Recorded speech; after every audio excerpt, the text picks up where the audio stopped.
Darling. Okay, well, we have been speaking about wedding etiquette today, and we're joined again by Lady Danielle Di-Masi. Thank you for sticking around. Thank you. Now, we were talking about the do's and don'ts with weddings. What do you do when you know you've been stuck on the dud table? Because there's always a dud table at a wedding. Is it kind of rude to go up to the bride and groom in jest and go, oh, got the dud table? No, because I've done that. I wouldn't do that. Have you been stuck on like that? I've totally been stuck on the dud table, but you can turn it round into the great table. Oh, absolutely. Or you're on the singles table, or you're on the rowdy table, which is closest to the bar, or pretty much halfway out the door.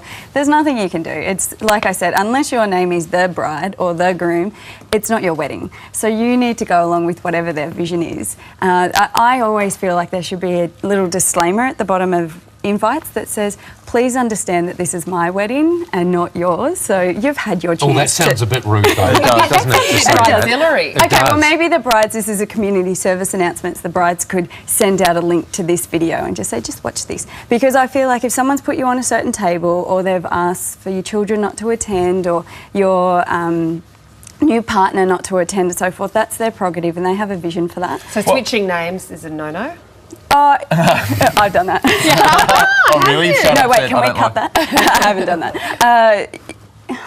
I don't think switching names is a terrible thing, because maybe, you know, a staff member at the venue has put you maybe not next to your partner and not next to your best friend or something. I don't think that's atrocious, but you can't really go put yourself on like the cool parent table or the fun table. What about bringing a partner when your partner has never met the bride or the groom? Because you might have been together for a very long time, just never hooked up with the bride or the groom. No, that's a really good question. If they've invited them, it's totally fine. However, I always think it's nice to try and meet them before, so then there's not a stranger at the wedding and they're in this big wedding dress and you're like, it's so nice to meet you, because that's just kind of awkward. It's not. That is not. A wedding is not a place to meet the bride or the groom. No. Is it? That is just not We've all good. done it, right?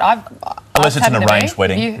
No, I've never done it. Oh. I can't remember the last wedding I was invited to. What about RSVP etiquette? Because obviously it's different nowadays. People RSVP on Facebook and Twitter and a whole bunch of different things. Is there still the onus put on replying to those things? Hugely. They need to know, and they need to know numbers. Plus, generally there's a wait list. So if someone can't go, they need to say, okay, well, it's disappointing that you can't be there, but then they call the next person in line. But they need to put it out there and make it pretty clear on the invite again.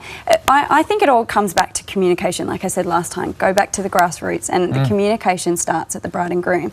They need to have a vision about what the day, you know, what the outcomes that they want for the day, and they need to make sure that they communicate effectively with everyone involved, so they know there's no children, or there are children. There's a babysitter for the children. Lots of people do that now. Like they have Put a babysitter on. Yeah, so they have a separate room. Some kind of enclosure, locked or something. Yeah, locked with like a magician and so forth, so the kids are still there. Okay, they need to communicate Yes. everything. Okay, all right. Danielle Di-Masi, Lady. Thank you, Lady Danielle. Thank you for your Lady tips. Danielle.